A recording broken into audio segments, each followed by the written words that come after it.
오늘도 이른 아침, 배부른 점심시간, 지루한 퇴근길, 잠이 오지 않는 늦은 밤, 언제나 감동의 길을 찾아주셔서 감사합니다. 오늘은 어떤 현실 고증, 고민, 감동적인 사연이 있었는지 함께 사연 들어보시죠. 사연 읽어주는 감동 읽기 시작합니다. 시청하시기 전에 여러분의 구독과 좋아요, 그리고 알림 설정이 큰 도움이 됩니다. 거짓말하지 마세요. 당신 같은 일본 재벌가 아들이 이런 곳에서 살 리가 없잖아요. 뭐라고요? 제가 왜 거짓말을? 홋카이도의 추운 겨울에서 자란 일본 재벌 아들이 한국의 이것 하나 때문에 인생이 완전히 바뀌게 됩니다. 과연 그를 변화시킨 한국의 매력은 무엇이었을까요? 여기 커플로 보이는 한국인 여자와 일본인 남자가 헤어질 결심을 하고 있습니다. 한국인 여자인 수지는 제발 거짓말하지 말고 솔직하게 말해달라고 하고 있고, 일본인 남자는 어이없고 답답하다는 표정으로 남자는 진짜 일본 부잣집 아들이라고 주장하고 있죠. 대체 둘 중 누구의 말이 진실인 걸까요? 안녕하세요. 저는 홋카이도의 쇠빙선 사업가 아들이자 현재는 한국에서 촬영 감독으로 일하며 멋진 한국 여자와 결혼해서 신혼을 즐기고 있는 켄타라고 합니다. 오늘은 제가 어떻게 한국인 아내를 만나 결혼까지 하게 되었는지, 또 저를 완전히 다른 사람으로 변화시켜준 감동적인 한국 문화에 대해서 알려드리려고 합니다. 일본인인 제가 한국인 아내와 어떻게 연을 맺게 되었는지 궁금하시겠지만 우선 제 이야기부터 시작해볼까 합니다. 저는 태어날 때부터 추위를 많이 타는 체질이었어요. 그래서 제가 가장 싫어하는 계절이 겨울이죠. 저와 악수를 해본 사람들은 모두 얼음장 같은 손 때문에 깜짝 놀라곤 했는데요. 어느 정도냐면 매일 만나는 가족들조차도 매번 기겁할 정도였습니다. 가끔 파바박 정전기까지 튀니까요. 게다가 전 추위에 너무 약해서 사계절 내내 감기를 달고 살았죠. 건장한 남자인데도 면역력은 대체 왜 생기지 않는 걸까요? 수족 냉증까지 심하니 매년 겨울마다 얼마나 괴로울지 말 안 해도 아시겠죠? 그래서 겨울이면 저는 오리털 패딩과 항상 두꺼운 겨울 장갑과 목도리, 양말도 두 겹으로 몸을 꽁꽁 싸매고 다녔어요. 문제는 제가 사는 곳이 오비이로라고 홋카이도 안에 자리 잡은 곳이라는 거죠. 유네스코에 등록될 정도로 겨울 풍경이 장관인 곳이에요. 그만큼 엄청 춥기도 한 곳이고요. 한국 사람들은 일본이 따뜻할 거라고 생각하시는 분들이 많더라고요. 크나큰 오해십니다. 홋카이도는 일본에서 가장 북쪽에 위치한 섬이에요. 오비이로나 아바시리 같은 관광지역을 뉴스로 접해보시거나 여행을 와보신 분들은 아시겠지만 정말 춥습니다. 눈도 엄청 많이 내리고요. 온 세상이 하얀 곳이죠. 특히 눈이 아주 많이 내려서 어딘가 이동을 해야 할 때면 항상 곤란할 때가 많았어요. 겨울철에 온도가 살짝만 올라가도 눈들이 약간 녹아서 질척거리고, 제설 차량이 도로를 치우고 가면 또 그 눈이 애매하게 녹아서 이동이 여간 불편한 게 아니었죠. 어렵게 눈을 헤치고 다녀야 했거든요. 혹시 한숨이 절로 나오는 상황 아시나요? 바닥도 미끄럽고 신발이 축축해지는 찝찝한 느낌들 말이죠. 그렇다고 날씨가 좀 더 춥고 눈이 다시 내리면 상황이 나아지는 것도 아니었어요. 그렇게 눈이 또 내리게 되면 눈이 쌓여도 너무 쌓여서 사람은커녕 차량도 다니지 못하는 일이 잦았거든요. 학교도 못 가고 친구들도 못 만나고 집에만 답답하게 있어야 했습니다. 아름답게 내리는 눈이 아니라 제 키만큼 내리는 눈을 보면 좋을 리가 없었죠. 대신 여름철에도 선선하고 습하지 않으니 좋지 않냐고 생각하시는 분들도 계시겠지만 그건 맞는 말이기도 해요. 여름철 평균 기온이 19도 정도로 홋카이도 지역에 사는 시민들은 여름철에 에어컨을 잘 틀지도 않죠. 정확히 얘기하자면 에어컨 자체가 설치되어 있지 않은 집들도 많답니다. 하지만 그게 뭐 대수인가요? 4월에서 늦게는 5월까지도 눈이 내리고 집 밖의 풍경은 어둑어둑한데 모르는 사람들이 이야기하는 선선하고 좋은 여름날은 아주 잠시뿐이었으니까요. 그러고 보니 잊을 수 없는 중학교 시절에 웃지 못할 추억이 하나 있네요. 제가 다니던 중학교는 아이스하키가 유명했거든요. 아버지께서 쇠빙선 사업을 하시다 보니 자연스럽게 빙상 스포츠에 관심이 많으셨고 저도 아버지의 권유로 아이스하키부에 들어가게 됐죠. 우리 켄타가 홋카이도의 차가운 겨울을 즐길 줄 아는 멋진 청년이 되길 바란다. 그런 아버지의 기대를 안고 시작한 아이스하키였지만 웃긴 건 제가 얼음 위에서 가장 추위를 많이 타는 선수였다는 거예요. 다른 친구들은 추위로 얼굴이 빨개질 때도 저는 파랗게 질려 있었죠. 장갑을 두 겹 껴도 스틱이 얼마나 차가웠던지 연습이 끝나면 손가락이 꽁꽁 얼어버렸어요. 코치님께서는 켄타, 몸을 더 열심히 움직여. 그러면 따뜻해질 거야 라고 외치셨지만 아무리 뛰어다녀도 제 몸은 따뜻해지질 않았죠. 결국 1년을 버티다가 고등학교에 진학하면서 용기를 내 아버지께 말씀드렸어요. 아버지, 저 실내에서 하는 농구로 전향하고 싶습니다. 지금 생각해보면 그때 아버지의 표정이 참 재미있으셨어요. 잠시 당황하시다가 이내 크게 웃으시면서 내가 그렇게 추위를 많이 타는데 내가 너무 욕심을 부렸구나 라고 하시더라고요. 그렇게 저는 따뜻한 체육관에서 농구를 하는 학생이 되었답니다. 나중에 수진이 이 이야기를 들었을 때는 배를 잡고 웃더라고요. 어쩐지 여보가 아이스크림을 그렇게 천천히 먹더라니 이유가 있었네요. 라며 놀리곤 했죠. 그런데 참 이상한 게 이렇게 추위를 타는 제가 홋카이도에서 태어나 자랐다는 거예요. 한국은 입학식이 3월이라던데 일본은 4월에 입학식을 하거든요. 대부분의 일본 학생들은 벚꽃이 흩날리는 낭만적인 입학식을 꿈꾸죠. 하지만 홋카이도에서는 4월에도 눈이 내리는 게 흔한 일이라 저의 입학식은 늘 벚꽃 대신 눈송이와 함께였답니다. 정말 여러 번 다른 지역으로 이사를 가고 싶었지만 저희 아버지의 쇠빙선 사업이 오비이로의 자리를 잡아 다른 곳으로 이사를 가는 것이 불가능했습니다. 아마도 한국인 분들 중에서 홋카이도에 와보셨다면 이유는 하나일 거예요. 바로 유빙을 뚫고 다니는 장관을 쇠빙선을 타고 구경하기 위해서죠. 저희 아버지께서 하시는 사업이 바로 그 쇠빙선과 관련된 사업입니다. 아버지는 이 쇠빙선 사업으로 아주 크게 성공하신 만큼 위험 있고 카리스마가 넘치는 분이신데요. 아이스하키를 그만두겠다고 했을 때를 제외하고는 저는 아버지의 뜻을 거역하거나 되들어본 적이 한 번도 없는 것 같네요. 물질적으로 아낌없이 저를 뒷받침해 주신 부모님께는 늘 감사한 마음이지만 한 번쯤은 따뜻한 다른 곳에서 살아보고 싶었습니다. 그래서 항상 나는 취업을 하면 따뜻한 다른 지역에 가서 살 거야 라고 가족들과 밥 먹을 때마다 입버릇처럼 말하곤 했죠. 아버지는 사업을 물려받을 준비를 하라고 하셨지만 저는 제 꿈을 좇아 방송국 카메라맨이 되고 싶었습니다. 하지만 취업이란 게 생각보다 쉽지 않았죠. 저는 대학에서 영상을 전공하며 카메라맨의 꿈을 키웠습니다. 아버지 울타리 없이도 뭔가 할 수 있는 멋진 아들이라는 걸 보여드리고 싶었거든요. 일본의 크고 작은 방송국이란 방송국은 다 지원해봤던 것 같아요. 후지테레비, 니폰테레비, 아사히, TBS, NHK 등등 진짜 면접을 안 본 곳이 없었죠. 이런 상황이 되니까 저는 제가 어떤 문제가 있나?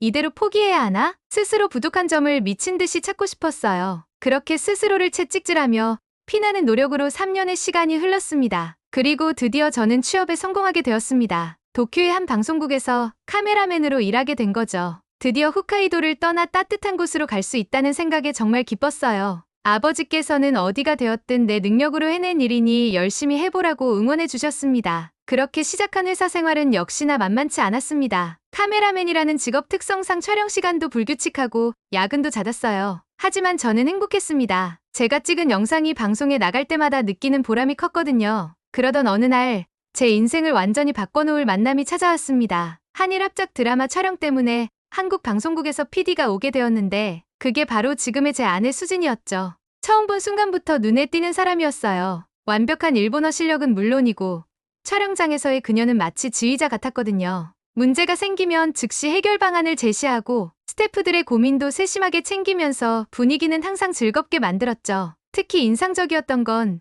추운 날씨에도 불평 한마디 없이 열정적으로 일하는 모습이었어요. 저같이 추위를 많이 타는 사람 입장에서는 정말 놀라웠죠. 그런 그녀의 모습을 보면서 저도 모르게 점점 마음이 끌렸습니다. 하지만 단연간의 촬영이 끝나면 그녀는 한국으로 돌아가야 했죠. 이대로 보내버리면 두고두고 후회할 것 같았습니다. 그래서 용기를 내어 마지막 촬영이 끝나고 수진에게 고백을 했습니다. 놀랍게도 수진도 저에게 호감이 있었나 봐요. 우리는 자연스럽게 연인이 되었죠. 한국인과 만나게 될 줄은 몰랐는데 이전에 만났던 일본 여자들과는 전혀 달랐어요. 일본 여성들은 대부분 수동적인 편인데 수지는 달랐죠. 약속 장소도 적극적으로 제안하고 데이트 코스도 직접 찾아보면서 재미있는 곳들을 추천해 주었어요. 무엇보다 놀라웠던 건 감정 표현이었죠. 사랑해라는 말을 스스럼 없이 하는 모습이 처음에는 낯설었지만 점점 그녀의 솔직한 감정 표현이 저를 설레게 만들었어요. 그리고 이상하게도 수진에게서는 늘 좋은 향기가 났어요. 일본의 혼잡한 지하철에서는 사람들의 채취가 섞여 불쾌할 때가 많은데 수지는 달랐죠. 특별한 향수를 뿌리는 것도 아닌데 늘 기분 좋은 향이 났어요. 나중에 알고 보니 이게 다 한국의 목욕 문화 때문이었더라고요. 또한 일본 여자들과는 다르게 한국 여자들은 좋으면 좋다, 싫으면 싫다를 분명히 표현했고 자기 의견도 당당하게 말하는 모습이 처음에는 놀랍기도 했지만 점점 매력적으로 다가왔어요. 켄타 씨, 이따가 저녁 먹으러 가요. 제가 맛있는 곳을 알아요. 여기 불고기가 진짜 맛있는데 같이 가볼래요? 이렇게 적극적으로 데이트를 제안하는 모습도 신선했죠. 특히 놀라웠던 건 연락하는 방식이었어요. 일본에서는 연인 사이라도 너무 자주 연락하면 부담스러워할 수 있는데 수지는 하루에도 수시로 밥 먹었어요? 지금 뭐해요? 퇴근하셨어요? 하며 자주 연락해왔죠. 처음에는 부담스러울까 걱정했는데 오히려 그런 잦은 연락이 더 친밀감을 높여주더라고요. 게다가 한국 여자들은 꾸미는 걸 정말 좋아하더라고요. 수진도 매일 깔끔하고 세련된 옷차림으로 나타났는데 우리는 점점 가까워졌고 자연스럽게 서로의 집도 방문하게 되었습니다. 그런데 여기서 재미있는 오해가 생겼어요. 제가 자취하는 집을 방문한 수진이 켄타, 집이 너무 춥지 않아요? 라고 물어보더군요. 저는 조금 그렇지만 일본은 다 이래라고 대답했죠. 그러자 수진의 표정이 갑자기 심각해졌어요. 켄타 씨, 혹시 집이 어려우신 거예요? 제가 도울 수 있는 거 있다면. 순간 저는 어리둥절했습니다. 아니, 그게 아니라 일본 집들은 원래 이래. 우리 아버지가 쇠빙선 사업하시는 거 알잖아? 하지만 수지는 제 말을 잘 믿지 못하는 것 같았어요. 이렇게 추운데 난방도 제대로 안 되고 거짓말하지 마시고 솔직히 말씀해주세요. 그제서야 깨달았습니다. 한국과 일본의 난방 문화가 완전히 다르다는 걸요. 그때 수진이 제게 설명해 주었어요. 한국은 달라요. 우리는 온돌이라고 해서 바닥 전체를 따뜻하게 데우는 난방 시스템이 있어요. 처음에는 그게 무슨 말인지 이해가 잘 안 됐습니다. 바닥 전체가 따뜻하다니. 그게 가능한 일인가요? 우리 집에 한번 와보세요. 그러면 이해하실 수 있을 거예요. 그렇게 해서 처음 방문하게 된 수진의 집은 저에게 완전한 충격이었습니다. 수진의 집을 방문했을 때의 일은 정말 잊을 수가 없습니다. 한겨울인데도 현관문을 열자마자 따뜻한 공기가 저를 반겼어요. 12월의 한겨울인데 집 안에 가족들이 반팔 차림으로 지내고 계시더라고요. 처음에는 감기 걸리시는 거 아닌가 걱정될 정도였죠. 하지만 집 안에 들어서는 순간 저는 말을 잃었습니다. 켄타 씨, 신발 벗고 이쪽으로 오세요. 발바닥부터 전해지는 따뜻함이 마치 봄날의 햇살 같았거든요. 수진이 안내한 거실로 들어서는 순간 발바닥을 통해 전해지는 따뜻함에 저도 모르게 앗! 하고 소리를 냈죠. 이게 바로 우리나라 온돌이에요. 어때요? 타죠? 이게 바로 온돌이구나. 처음으로 실감했습니다. 놀라움을 감추지 못하는 제 모습에 수지는 마치 오래전부터 이 순간을 기다렸다는 듯 환하게 웃었어요. 바닥에 무릎을 대고 앉아보니 정말 신기했습니다. 일본의 전기장판이나 코타츠와는 완전히 다른 느낌이었거든요. 방 전체가 균일하게 따뜻한 데다 건조하지 않고 은은한 기운이 온몸으로 전해져 왔습니다. 우리는 이렇게 바닥에서 생활해요. 식사도 하고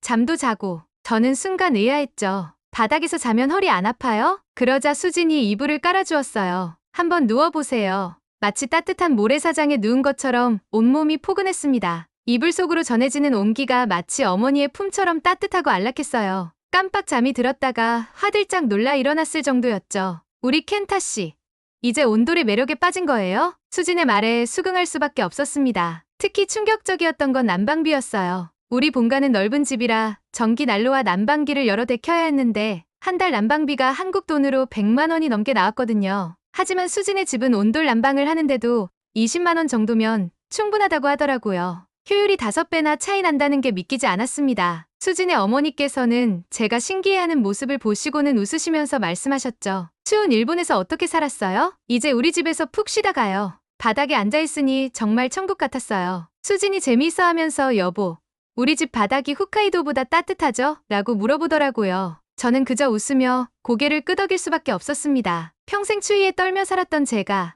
이런 따뜻함이 있다는 걸 왜 몰랐을까요? 어느 날 수진이 제게 물었습니다. 켄타 씨 본가에도 온돌을 설치하면 어떨까요? 부모님도 따뜻하게 지내실 수 있을 텐데. 그 말을 들은 순간 뭔가 가슴을 쿵 하고 치는 것 같았어요. 저는 평생 추위가 싫다고만 했지.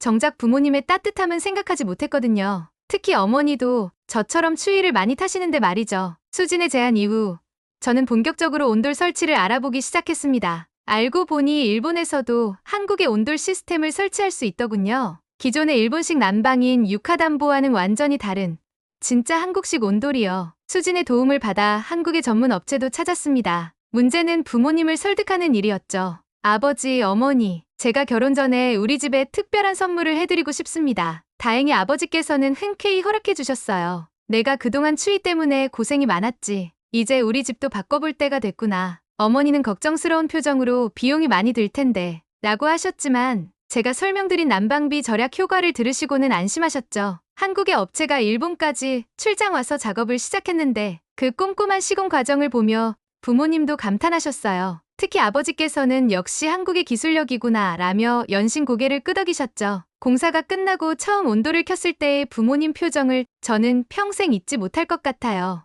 어머니께서는 바닥에 손을 대보시더니 눈물을 글썽이셨거든요. 이렇게 따뜻한 거였구나. 켄타야, 내가 어릴 때 이런 게 있었다면 좋았을 텐데. 그날 저녁, 거실에서 온 가족이 바닥에 누워 이야기를 나눴습니다. 평소 의자에 앉아 계시기만 하던 아버지께서도 바닥에 편하게 누우셨죠. 이제 알겠다. 내가 왜 한국인 며느리를 선택했는지. 아버지의 그 말씀에 우리 모두 웃음이 터졌어요. 얼마 지나지 않아 어머니께서는 동네 지인들을 자주 초대하기 시작하셨습니다. 우리 며느리 덕분에 이렇게 좋은 게 생겼다며 자랑하시는 게 역력했죠. 평생 밖에서만 손님을 만나시던 아버지도 이제는 집에서 지인들과 담소를 나누시곤 하세요. 저는 이런 변화를 보면서 더욱 확신이 들었습니다. 수진과의 결혼이 얼마나 옳은 선택인지를요. 차가운 겨울 바람이 불 때마다 떨어야 했던 제 인생에 따뜻한 봄바람을 가져다 준 사람이니까요. 결혼식은 양국에서 한 번씩, 두 번을 치렀습니다. 그리고 우리는 한국에서 새로운 보금자리를 마련했죠. 처음에는 일본 방송국을 그만두고